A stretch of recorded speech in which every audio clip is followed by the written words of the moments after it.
जी और शहजाद जी, आप दोनों के पास आ रहा हूं, उसके बाद एनालिस्ट के पास जा रहा हूं। ये गच्चा देना कोई राजनीति में कोई नई चीज नहीं है। शहजाद नहीं कह सकते कि बीजेपी में नहीं हुआ, आप नहीं कह सकते कि सपा में नहीं हुआ, विपक्ष नहीं कह सकता कि नहीं हुआ था, लेकिन इससे जनता का क्या फायदा होता है? आप लोग पर्सनल फायदों के लिए, सत्ता में बैठने के लिए, कुर्सी के लिए आप लोग गच्चा देते, लेकिन जनता को गच्चा क्यों दे रहे हैं? एक दूसरे को गच्चा दे रहे हैं, आप लोग देते रहिए, जनता को उससे फर्क नहीं पड़ता। जनता को तब फर्क पड़ता है जब आप जनता को धोखा देते हैं, जब आप जनता को बोलते कुछ और है, वादा कुछ और करते हैं और निभाते नहीं हैं। जब आप बोलते हैं कि मैं करूंगा एक्स और डिलीवर करते हैं वाई, दिक्कत जनता को तब होती है। भाटी जी, आपसे शुरुआत कर रहा हूं और फिर शहजाद जवाब दे रहे हैं। नहीं, आपकी बात से मैं इस बात से सहमत हो सकता हूं कि राजनीति में गच्चाबाजी चलती रहती है, गच्चा का पुराना इतिहास है, लेकिन गच्चा का वर्तमान संदर्भ क्या है? योगी जी की कौन सी पीड़ा है जो वो फड़फड़ा रहे हैं और जो उन्हें गच्चा की चिंता हो रही है?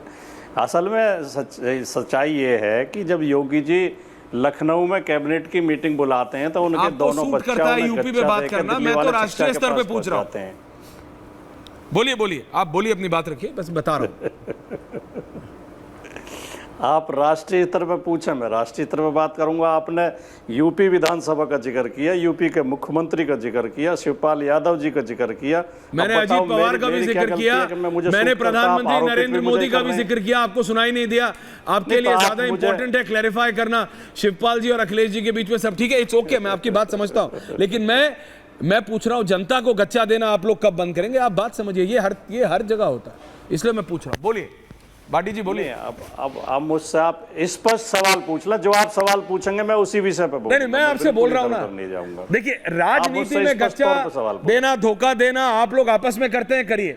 मैं पूछ रहा हूं जनता को जो वादा आप कर रहे हैं जनता के साथ, ग्राफिक्स चेंज प्लीज, जनता को जो आप वादा कर रहे हैं उस वादे पे तो खरा उतरिए, उस वादे के साथ तो गच्चा मत कीजिए, उस वादे को तो धोखा मत दीजिए, जनता को तो धोखा मत दीजिए, चाहे आप हो चाहे बीजेपी हो, कोई।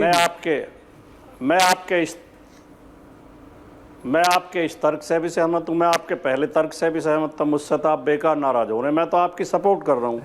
ये आप बिल्कुल सही कह रहे हैं। नरेंद्र मोदी जी ने 2014 में इस देश की जनता को एक गच्चा दिया था कि मैं प्रधानमंत्री बन जाऊंगा तो 15-15 लाख रुपए सबके अकाउंट में डाल दूंगा, सारा काला धन लेकर देश ले आऊंगा, सबकी लिस्ट उजागर कर दूंगा, जो जो काले धन वाले हैं, अपराधियों को राजनीति से बाहर कर दूंगा, पेट्रोल डीजल 35 रुपए पे आ जाएगा, रुपए की कीमत डॉलर के बराबर हो जाएगी, किसानों की आमदनी दुगनी हो जाएगी, 2 करोड़ रोजगार हर साल दूंगा।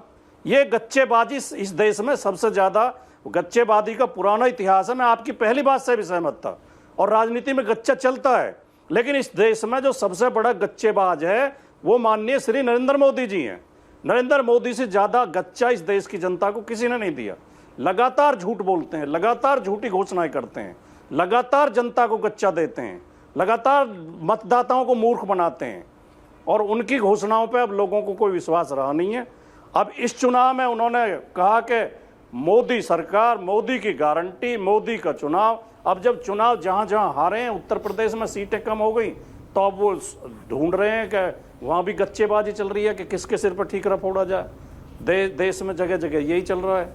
तो ये आपकी बात बिल्कुल सही है कि चाहे आपस में कुछ भी करते रहें, लेकिन जनता को गच्चा नहीं देना चाहिए। जो जनता से वादे किए जाते हैं वो वादे पूरे किए जाने चाहिए, और इस मामले में भारतीय जनता पार्टी का रिकॉर्ड बहुत ज्यादा खराब है। अच्छा, आपका नहीं है ना?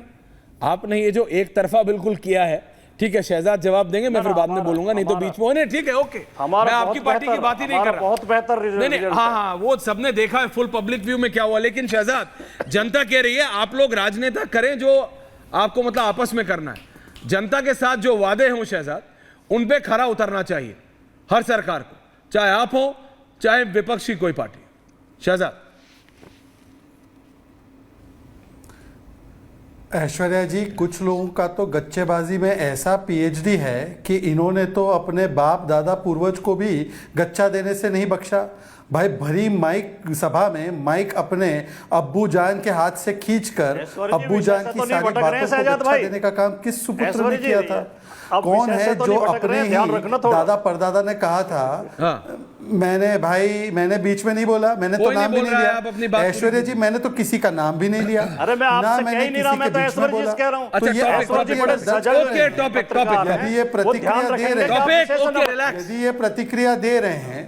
यदि ये प्रतिक्रिया दे रहे हैं, मुझे लगता है कि ये प्रतिक्रिया देने वाले लोग स्पष्ट कर रहे हैं कि किसने अपने बाप के हाथ से माइक छीना। मुझे लगता है कि जो प्रतिक्रिया दे रहा है वो स्पष्ट कर रहा है। आपने यही सवाल पूछा था ऐश्वर्या जी, डिक्टो यही सवाल था। अब मैं अपनी बात जो जवाब दिया जा रहा है, मैं अपना नहीं, आप ये भेदभाव क्यों करते हैं? जब बीजेपी के प्रवक्ता बोलते हैं तो वो आपको लगता है कि जैसे मुरारी बापू की कथा चल रही है तो एंकर भी बना देंगे। हाँ जी, यशमैन बन जाते हैं। जब हम बोलते हैं तो हमें ऐश्वर्या जी ये तरीका तो बिल्कुल ही अस्वीकार्य है। शहजाद पूनावाला कतई विषय पे बोल रहे हैं। जब आप बोलेंगे तब मैं बोलूंगा। मैं पूछा था, मेरी बारी थी, आप मुझे बोलने नहीं देना चाह रहे तो मैं चुप रह जाता हूँ। मैं तो समझ नहीं आ रहा मैं किसको बोलने दे रहा हूँ और मैं किसको नहीं बोलने दे रहा हूँ। ये आप दोनों ही डिसाइड कर लीजिए। पिता के साथ ये हर्षवर्धन जी आराम से आप बैठे बैठे जो मुस्कुरा रहे हैं ना हर्षवर्धन जी, मैं किसी दिन आपसे एंकरिंग कराने वाला हूँ, मैं सही कह रहा हूँ। और फिर आप देखिएगा हर्षवर्धन जी, ये जो आज आप नया पर्दा पीछे बिल्कुल अनुराग भदौरिया के कुर्ते का जो कंफर्म कलर है उसका पर्दा लगा के आप पीछे बैठे हैं आज। ये आप जो हंस रहे हैं, शहजाद बोलते हैं मैंने बोलने था, वो बोलते हैं नाउ रिलैक्स, मैं back on my topic. Shahzad मेरा सवाल ये है, प्लीज समझिए, मेरा सिर्फ सवाल इतना है, राजनेता एक दूसरे को गच्चा धोखा देते हैं। आप लोग जनता के वादों पर खरा उतरेंगे, नहीं तो जनता ने कहीं आप लोगों को गच्चा दे दिया तो दिक्कत हो जाएगी। Shahzad your reaction to it? Thank you Bhati ji, thank you. Yes, 2 versus 2, thank you. मैंने लगातार 3.5-4 मिनट आप भी बोलिए समाजवादी पार्टी के राष्ट्रीय प्रवक्ता की वाणी सुनी। 1 मिनट 16 सेकंड एक शब्द नहीं कहा। जी बोलिए। और इसीलिए ये न्याय केवल सवाल ये बनता है कि क्या मुझे भी भारतीय जनता पार्टी को भी समय मिलेगा, जबकि भारतीय जनता पार्टी का एक ही प्रतिनिधि है और विपक्ष के 4 प्रतिनिधि आपने बिठा रखे, तब भी यदि मुझे मेरा संरक्षित समय नहीं मिलेगा तो ये बड़ा पत्रकार है। तो मैं अपनी बात एक ही है विपक्ष का भी, समाजवादी पार्टी और आप। प्लीज बोलिए, प्रारंभ करूं, प्लीज बोलिए। मैं अभी देखिए ना आपकी डिबेट होगी तो पता चल ही जाएगा। मैं अपनी बात प्रारंभ करता हूं। जिस लोगों के डीएनए में अपने अब्बू जान, अपने परिवार के लोगों को, अपने पूर्वजों को गच्छा देने का इतिहास रचा हो, तो मुझे लगता है कम से कम वो गच्छे की बात ना करे। मैं बताता हूं 1951 में जिसके पूर्वज ने कास्ट सेंसस कैंसिल किया था, जिसके पूर्वज को ये नहीं लगा कि किसने हलवा खाया किसने हलवा नहीं खाया, आज उसी पूर्वज को गच्छा देते हुए उसके ही जो वंशज है वो कहते हैं कि हलवा कौन खा रहा है, हालांकि हलवा तो उनके परिवार के ही लोगों ने खाया इतने वर्षों तक। जिसके पूर्वज ने 1980 से लेकर 1990 तक मंडल कमीशन आयोग की रिपोर्ट को गच्छा देने का काम किया, आज वो लोग अफसर ढूंढ रहे हैं, जबकि वो व्यवस्था 95 के बाद लागू हुई तो वो अपने ही परिवार के इंदिरा गांधी और राजीव गांधी को कहीं ना कहीं गच्छा दे रहे हैं। जिसके लोगों ने मुजफ्फरनगर दंगे जब हुए तब सैफई में नाच नाच कर वहां पर दंगा पीड़ितों को गच्छा दिया और केवल हिंदुओं को अलग रख के मुसलमानों को राहत देने का काम किया, जिस पर सुप्रीम कोर्ट ने टिप्पणियां की, उन्होंने हिंदू समाज को गच्छा दे दिया। वो लोग आज बात कर रहे हैं। जिन लोगों ने जिस प्रकार से पीडीए का वो राग अलापते हैं, पर एएमयू में एससी और एसटी समुदाय को आरक्षण नहीं मिलता, वहां पर केवल मुस्लिमों को ही सब कुछ मिलता है, उस पर वो स्टैंड लेने की हिम्मत नहीं रखते, तो वहां पर पीडीए को गच्छा दे दिया है, वो लोग बात कर रहे हैं। आज कर्नाटका में और हिमाचल प्रदेश में जो लोग जातिगत जनगणना या सर्वे कराने का मादा नहीं रखते, उनको बोलने के लिए गच्छा देने का काम अगर समाजवादी करती है तो वो लोग आज गच्छा देने की बात कर रहे हैं। जो किसानों की एमएसपी के बारे में बात करते हैं और पंजाब में किसानों को गच्छा दे दिया मूंग दाल के, वहां पर बोलने की जिनकी हिम्मत नहीं है वो लोग बात कर रहे हैं। जिन्होंने स्वामीनाथन कमीशन रिपोर्ट 2008 से 14 लागू नहीं की, सरकार में वो थे, समर्थन दे रहे थे, और फिर उसके बाद 2010 में केवी थॉमस का बयान आया कि नहीं हम इसको लागू नहीं करेंगे, आज उनकी शरणों में बैठकर ये लोग बोल रहे हैं कि हम किसानों को गच्छा देंगे। और 1200 किसान जो कर्नाटका में आत्महत्या कर गए, उनके विषय पर एक टिप्पणी नहीं कर पा रहे मान्यवर, पर वो गच्छा दे रहे किसानों को।